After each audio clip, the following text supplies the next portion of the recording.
Hello， 大家好，欢迎来到天天相见厨房，我是阿鹏。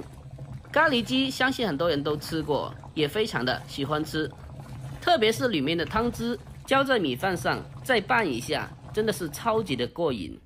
今天我们来做一个家庭版的泰式咖喱鸡。这样做的咖喱鸡，它的做法非常的简单，拌着米饭吃，真的是非常的好吃。接下来一起来看一下我是怎样做的吧。首先我们准备一个白胖的大鸡腿，鸡腿的肉质比较鲜嫩，拿它来煮咖喱鸡会更加的好吃。我们将鸡腿放进大盆中，用清水把鸡腿清洗一下，把鸡腿上没有处理干净的绒毛和毛根给它处理干净，还有腹腔里面残留的鸡肺和贴骨血都要将它完全的去除掉，不然吃起来会有很大的腥味。把鸡腹腔里面的东西清除干净以后，再将它简单的清洗一下。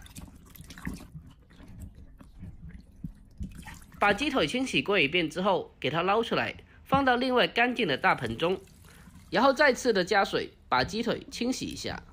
我们用手把鸡腿上每个窿窿罅罅都清洗干净，尽量的把鸡腿清洗2到3遍，把它清洗到没有血水为止。我们经过这样的处理干净以后，吃起来就不会有腥味了。给它清理干净以后，捞出来控干水分。接下来把鸡腿放在案板上，用菜刀把鸡腿骨取出来。鸡腿去骨还是比较方便的，我们用刀尖沿着骨头慢慢的剔下来。如果觉得嫌麻烦的情况下，那就不用去骨，直接的砍成小块。最后这个鸡腿骨不要丢掉了，我们将它放冰箱里面，留着下次炖汤喝。接下来把鸡腿分切成长条，然后再将鸡腿肉改刀切成小丁。把鸡腿骨去掉以后，那么做熟后吃起来一口一口全都是鸡腿肉，再也不用担心有骨头了，小朋友吃着也更加的放心。把鸡腿全部切成小块以后，先给它装进碗中备用。接下来准备2个新鲜的马铃薯，也就是土豆。我们用削皮刀将土豆的外皮去除干净，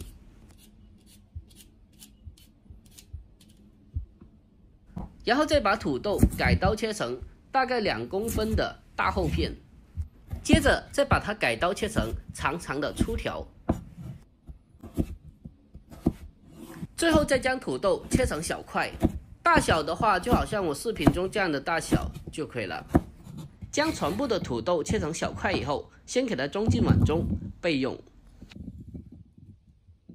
再准备半根新鲜的胡萝卜，将它去皮以后再改刀切成大厚片，然后再将它切成粗条，最后同样的将它改刀切成小块。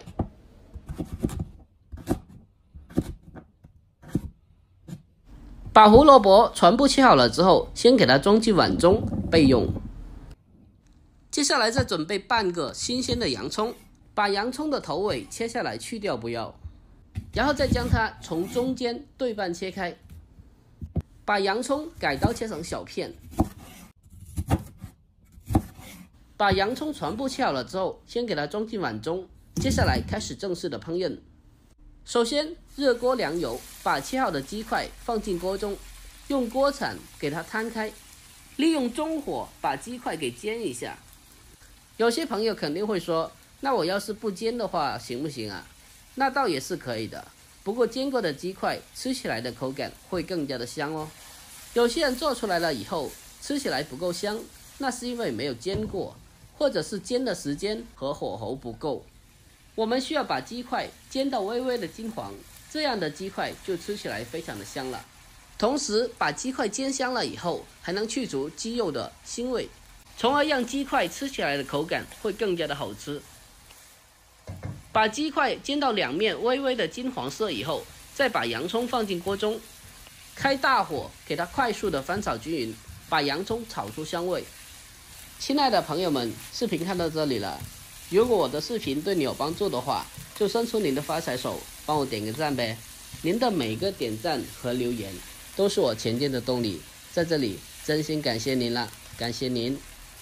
我们将洋葱炒出香味以后，接下来往锅中添加1大碗的清水进来，然后再把剩下来的土豆和胡萝卜也放进锅中。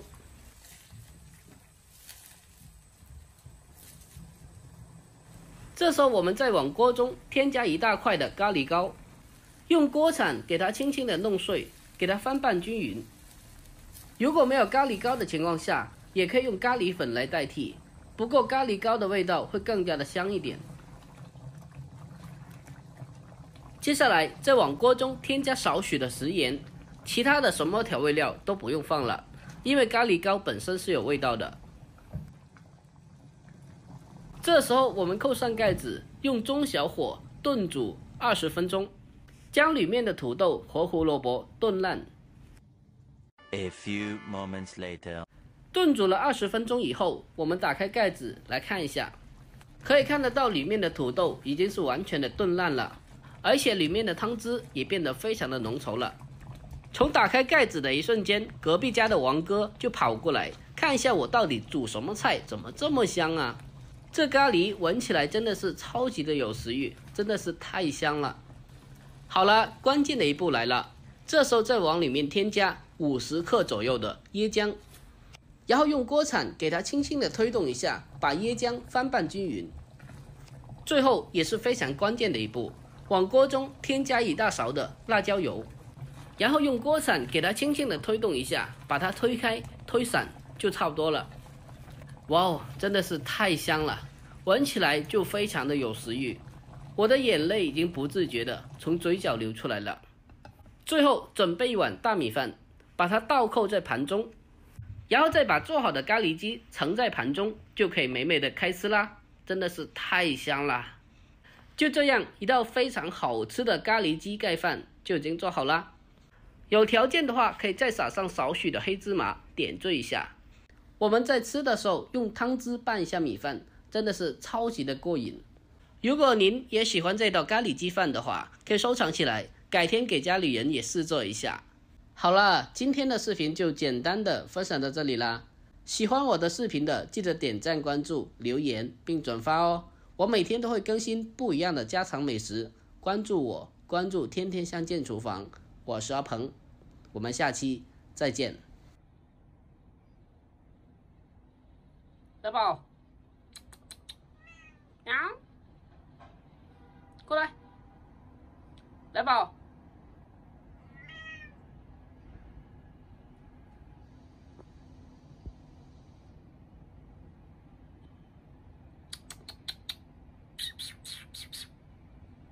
来宝，要不要出去玩？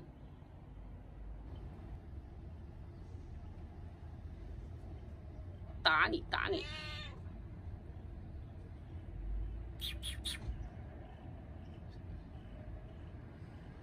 为什么你每天这么调皮？